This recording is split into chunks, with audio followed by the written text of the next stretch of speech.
നമസ്കാരം. എല്ലാ മാന്യ സുഹൃത്തുക്കൾക്കും സിനിമ എന്ന യൂട്യൂബ് ചാനലിന്റെ ഏറ്റവും പുതിയ വീഡിയോയിലേക്ക് സ്വാഗതം.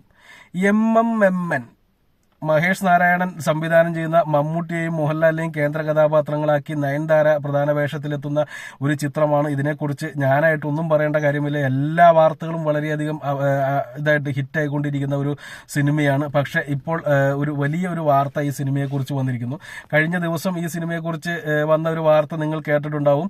മോഹൻലാൽ ഒരു ചെറിയ റോളല്ല, അല്ലെങ്കിൽ ഗസ്റ്റ് റോളല്ല, മോഹൻലാലും മമ്മൂട്ടിക്ക് തുല്യമായിട്ടുള്ള കഥാപാത്രം തന്നെയാണ് ഈ സിനിമയിൽ ചെയ്യുന്നത് എന്നുള്ളൊരു വാർത്ത നിങ്ങൾ കേട്ടിട്ടുണ്ടാവും. പക്ഷെ അതിന്റെ ലോജിക്ക് വെച്ച് നമുക്ക് അത് അത്രയും അങ്ങോട്ട് ദഹിക്കുന്നില്ല. കാരണം മമ്മൂട്ടി ഏകദേശം 100-120 ദിവസത്തെ ഷൂട്ടുള്ളപ്പോൾ മോഹൻലാലിന് വെറും 30 ദിവസത്തെ മാത്രമേ ഷൂട്ടുള്ളൂ എന്നുള്ളത് അറിയാം.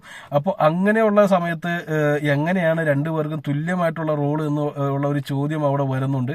അതെന്തെങ്കിലും സിനിമ വന്നു കഴിഞ്ഞാൽ മാത്രമേ നമുക്ക് അറിയാൻ സാധിക്കത്തുള്ളൂ. പക്ഷെ എല്ലാവരും വലിയ പ്രതീക്ഷയോടെ കാത്തിരുന്ന ഒരു സംഭവം എന്ന് പറയുന്നത് ഇതെന്തോ വലിയ ബ്രഹ്മാണ്ഡ ആക്ഷൻ ചിത്രമായിരിക്കും എന്നുള്ളതാണ്. എന്നാൽ അതിന് ഒരു നിരാശ പോലെ കഴിഞ്ഞ ദിവസം എന്ന് പറഞ്ഞാൽ ഇന്നലെ ചിത്രത്തിന്റെ നിർമ്മാതാക്കളിൽ ഒരാളായിട്ടുള്ള സുഭാഷ് എന്ന് പറയുന്ന വ്യക്തി ഒരു ഇന്റർവ്യൂവിൽ പറയുന്നത് കേട്ടു, അല്ലെങ്കിൽ ഒരു പോസ്റ്റ് കാണുകയുണ്ടായി. അത് വേറെ ഒന്നുമല്ല, അദ്ദേഹം പറഞ്ഞിരിക്കുന്നത് ഈ ചിത്രത്തിന്റെ ബഡ്ജറ്റ് 90 കോടിയാണ് പ്ലാൻ ചെയ്തിരിക്കുന്നത്. 100 കോടി രൂപ വരെ ഈ ചിത്രത്തിന്റെ ബഡ്ജറ്റ് കയറിയേക്കാം എന്ന് അദ്ദേഹം പറയുന്നുണ്ട്. മറ്റൊരു കാര്യം കൂടി അദ്ദേഹം വളരെ വ്യക്തമായിട്ട് തന്നെ പറയുന്നുണ്ട്, ഇതൊരു ആക്ഷൻ ഓറിയന്റഡ് സിനിമയല്ല, ഇതൊരു ത്രില്ലർ ചിത്രമാണ് എന്നുകൂടി അദ്ദേഹം ആ ഇന്റർവ്യൂവിൽ പറയുന്നുണ്ട്.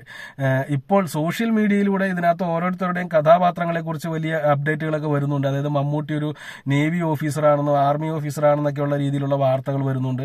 മോഹൻലാൽ ഒരു അധോലോക നായകനാണെന്നുള്ളൊരു വാർത്ത വരുന്നുണ്ട്. ഫഹദ് ഫാസിൽ ഒരു കള്ളനാണെന്നുള്ളൊരു വാർത്ത വരുന്നുണ്ട്. കുഞ്ചാക്കോ ബോബൻ എന്തോ ഒരു സയന്റിസ്റ്റോ അങ്ങനെ ഏതാണ്ട് ഒരു സംഭവമാണെന്ന് പറഞ്ഞിട്ട് വാർത്ത വരുന്നുണ്ട്. ഇതെല്ലാം വെറും വാർത്തകൾ മാത്രമാണ്. അണിയറ പ്രവർത്തകരുടെ ഭാഗത്ത് നിന്ന് ഇതിനെക്കുറിച്ചുള്ള ഒരു അപ്ഡേറ്റും വന്നിട്ടില്ല. എന്ത് തന്നെയായാലും തുടക്കം മുതൽ കേൾക്കുന്നതാണ് ഫഹദ് ഫാസിലും മോഹൻലാലും നെഗറ്റീവ് ഷെയ്ഡുള്ള കഥാപാത്രമാണ് ചെയ്യുന്നതെന്ന്. നോക്കാം എങ്ങനെയായിരിക്കും വരിക എന്നുള്ളത്. എന്തെങ്കിലും വലിയ പ്രതീക്ഷയിൽ തന്നെ നിൽക്കുന്ന ഒരു സിനിമയാണ്. നിർഭാഗ്യവശാൽ അതിനെക്കുറിച്ചുള്ള അപ്ഡേറ്റുകളൊന്നും പുറത്തു വരുന്നില്ല എന്ന് മാത്രമേ ഉള്ളൂ. ഓക്കെ, അപ്പോൾ അടുത്തൊരു വീഡിയോ ആയിട്ട് വീണ്ടും വരാം. അതുവരെ നിങ്ങളുടെ ഓരോരുത്തരുടെയും കമന്റുകൾ താഴെ പ്രതീക്ഷിക്കുന്നു. നന്ദി, നമസ്കാരം.